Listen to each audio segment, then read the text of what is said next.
Ele foi um cara que me estimulou muito, me ajudou bastante. E talvez a figura crítica na sociologia, pelo menos se a gente for considerar Celso Furtado economista, né? Quer dizer, talvez a figura mais crítica e mais... e ele é certamente né? Quer dizer, o pesquisador social mais sólido teoricamente da geração dele, né? Ele sabia do que estava falando, né? Que não é sempre o caso, né? Isso pelo ponto de partida que ele tem pelos oprimidos e tudo, uma história, né? Quer dizer, contada a partir da perspectiva dos oprimidos, faz com que eu tenha uma admiração incondicional por ele, né? Dito isso, é claro que eu também tenho críticas em relação a ele e também o que ele especialmente, quer dizer, o grande período aí da produção dele foi os anos 50 e 60, não é isso? Eu tive toda a vantagem de ter autores, né? Que são dos que mais me estimulam e que me ajudaram, porque é assim que você faz um pensamento novo, nas costas de outros autores, né? De grandes autores, né? E esses caras, Bourdieu, Taylor, Foucault, etc., não estavam disponíveis para ele, por exemplo, né? E esses caras me ajudaram muito a ter uma concepção muito mais refinada da sociologia, né? Entende? E além do que eu sempre tentei, desde o começo, até pela minha formação, enfim, eu gosto muito eu sempre li pessoas de todos os lugares, de todos os países e tudo, mas é claro que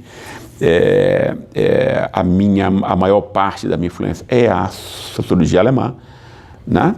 E a sociologia alemã ela tem um diferencial que como quase tudo na Alemanha, no fundo, se a gente for pensar, né? Tem o diferencial da especulação filosófica ser muito importante, né? Ela não é retirada da sociologia, né? Ela é deixada na sociologia. Isso é extremamente importante, eu acho, né? Entende? Então isso lhe dá um potencial de você elaborar coisas que são pressupostos, digamos assim, do conhecimento científico, né? O conhecimento científico, ele parte de um certo patamar de questões, né? E a partir dele ele não pensa mais naquilo, né? Entende? Ele trabalha com aquelas categorias. Você pode trabalhar melhor ou pior, mas é dentro daquele horizonte, né? Quando você tem uma perspectiva filosófica, etc., você não pensa só a partir disso. Você pensa nos pressupostos, né, do pensamento científico, entende?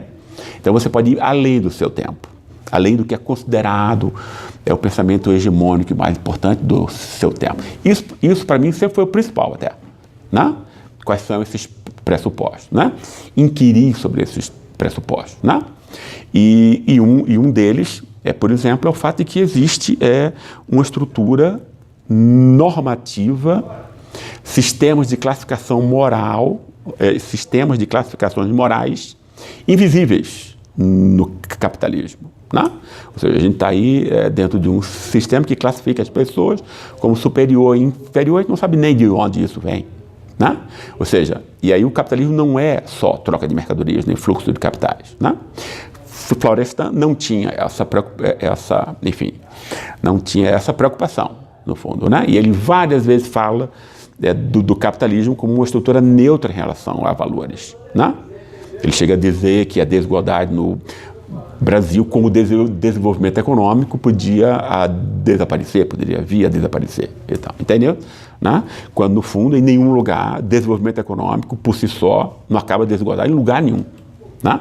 Isso depende de como é que você vai dividir isso, e como você vai dividir isso, depende de como você vê as classes abaixo, etc. Se você vê como subgente, como a gente faz aqui, não vai nunca sobrar nada para esse pessoal, e o pessoal sequer é gente, né? Entende? Então, essas classificações morais que para mim são o principal, né?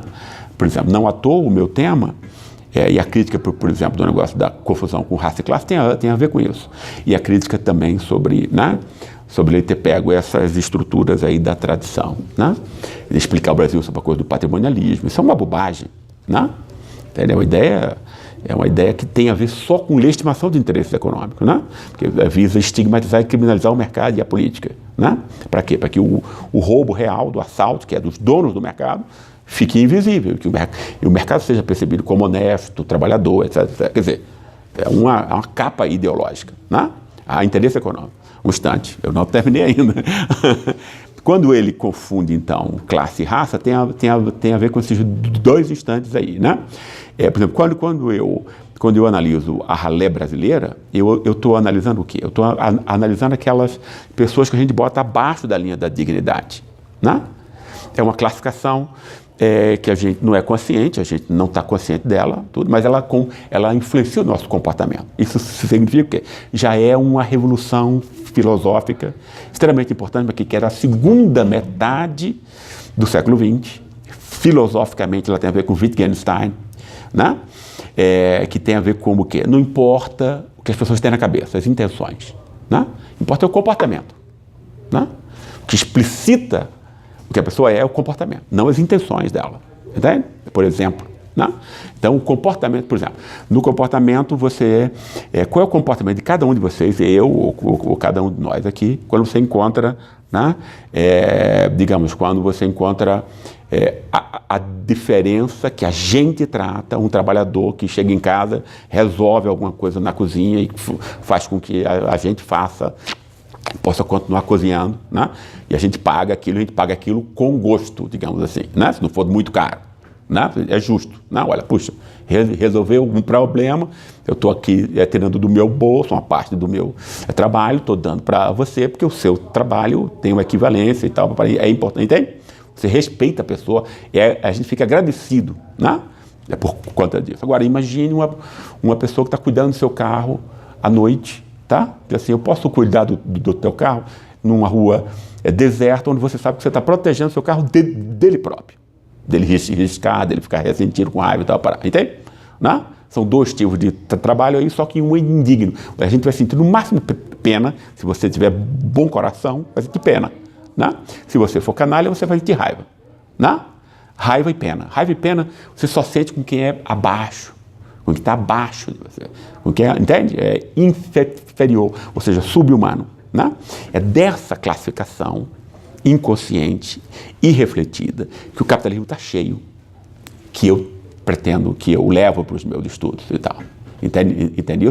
E é claro que isso é um nível de sofisticação maior. Né? Entende? E isso implica uma análise não só da situação brasileira, mas do capitalismo enquanto tal, muito mais abrangente e muito mais sofisticada também. Por quê?